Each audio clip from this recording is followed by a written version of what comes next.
பொதுவாகவே சமய தலைவர்கள் அறிவியலின் குறுக்கீட்டையும் தொழில்நுட்பத்தின் ஆதிக்கத்தையும் எளிதாக ஆதரித்து விட மாட்டார்கள்.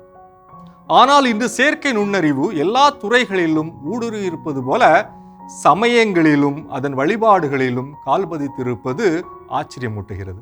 சமயங்கள் ஏஐ தொழில்நுட்பத்தை எப்படி பார்க்கின்றன? ஏஐ இயேசு கேள்விப்பட்டதுண்டா? வாருங்கள், இதற்கான தெளிவை வலை உலகத்தில் அருள்வாக்கின் ஒளியில் தேடுவோம். பெலிஸ்தியர் இஸ்ரேலருக்கு எதிராக அணிவகுத்து செல்ல போர் மூண்டது. பெலிஸ்தியர் இஸ்ரேலரை முறியடித்து அவர்களுக்குள் 4000 பேரை போர்க்களத்தில் வெட்டி வீழ்த்தினர்.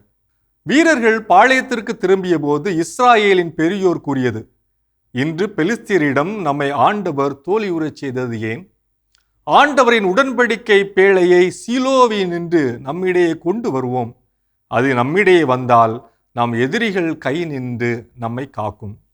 ஆகவே வீரர்கள் சீலோவுக்கு ஆட்களை அனுப்பி கெருபுகளின் மீது வீட்டிருக்கும் படைகளின் ஆண்டவரது உடன்படிக்கை பேழையை அங்கிருந்து கொண்டு வரச் செய்தனர். ஏலியின் 2 புதல்வர்களான ஓப்பனியும் பினகாசும் கடவுளின் உடன்படிக்கை பேழையோடு இருந்தனர். ஆண்டவரது உடன்படிக்கை பேழை பாளையத்திற்குள் வந்ததும் இஸ்ராயேலர் அனைவரும் நிலமே அதிரும் அளவிற்கு பெரும் ஆரவாரம் செய்தனர். உடன்படிக்கை பேழை கடவுள் இல்லை என்ற போதிலும் இஸ்ராயேலர் கடவுளின் பிரசன்னத்தை அப்பேழையில் உணர்ந்தனர். உடன்படிக்கை பேழையைப் போல வளர்ந்து வரும் இந்த டிஜிட்டல் உலகிலே டிஜிட்டல் வழிபாடு, டிஜிட்டல் குருக்கள், டிஜிட்டல் கடவுள் என்று சமயமே டிஜிட்டல் மயமாகி வருகிறது.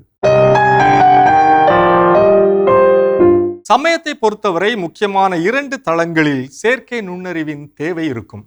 ஒன்று, சமயங்களின் மரபுசார் நம்பிக்கையினை பாதுகாக்கவும் ஆழப்படுத்தவும் அதனை பரவலாக்கம் செய்யவும் செயற்கை நுண்ணறிவு தேவைப்படலாம். 2, சமயங்கள் கொண்டிருக்கின்ற நம்பிக்கையையும் அதன் கோட்பாட்டினையும் சமூகத்தில் ஈடுபடுத்துவதற்கும் அந்நம்பிக்கைக்கு செயல் வடிவம் கொடுப்பதற்கும் செயற்கை நுண்ணறிவு தேவைப்படலாம். இதனை ஆர்த்தோபிராக்சிஸ் என்கின்றனர்.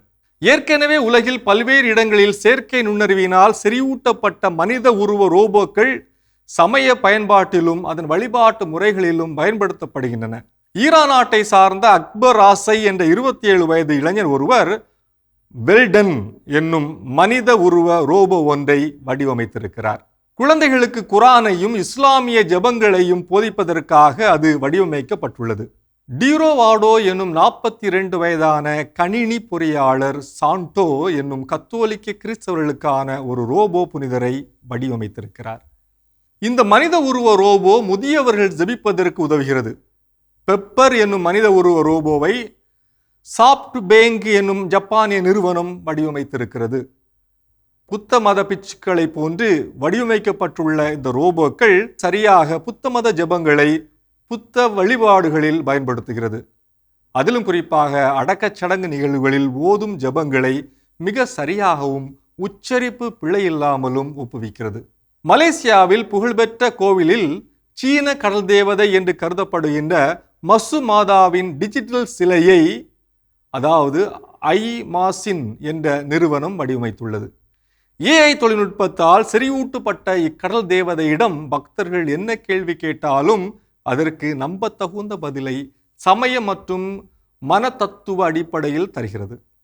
சுவிட்சர்லாந்தின் கத்தோலிக்க பேராலயம் ஒன்றில் தேயூஸ் இன் மெஸ்ஸீனா என்னும் இயேசுவின் 3 டிஜிட்டல் உருவம் நிறுவப்பட்டுள்ளது. இத்தேவாலயத்திற்கு வரும் பக்தர்களின் கேள்விகளுக்கு இறையியல் அடிப்படையில் சுமார் 100 மொழிகளில் பதிலளித்து வருகிறது. ஏஐயை ஒரு தேடல் மென்பொருள், அதாவது சர்ச் இன்ஜின் போல தகவல்களை திரட்ட பயன்படுத்துங்கள். அதை ஒரு தெய்வமாக்கவோ அல்லது குருவாகவோ கருதுவது இன்னும் விவாதத்திற்குரியதாகவே உள்ளது. சமூகம் ஒன்று கூடி செய்யும் வழிபாடுகள் மற்றும் நேரில் பெறும் ஆலோசனைகளுக்கு ஏஐ ஒருபோதும் மாற்றாக முடியாது என்பதை நாம் கண்டிப்பாக உணர வேண்டும்.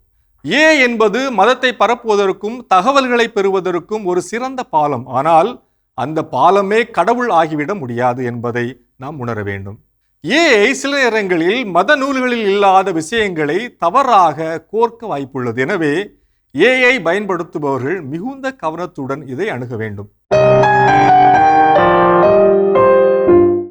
சமயங்களில் ஏஐ ரோபோக்களின் அதாவது ஹியூமனாய்டு ரோபோட்ஸினுடைய பயன்பாடு தொடக்க நிலையில் ஆச்சரியமூட்டக்கூடிய ஒன்றாக இருந்தாலும் அது எத்தகைய இறையியலை அடிப்படையாக கொண்டு பயிற்றுவிக்கப்பட்டிருக்கிறது என்பதை பொறுத்தே அது எவ்வகையில் சமூகத்திற்கு நன்மை பயக்கும் என்பதை நாம் சொல்ல முடியும். கடவுளை அடைவதிலும் மனித நேயத்தை வளர்ப்பதிலும் ஏஐ ரோபோக்கள் பயன்படுமாயின் வரவேற்கத்தக்கதுதான். ஆனால் நம் மக்கள் ஏஐ ரோபோக்களையே கடவுளாக்கிவிட்டால் அது என்னவென்பது?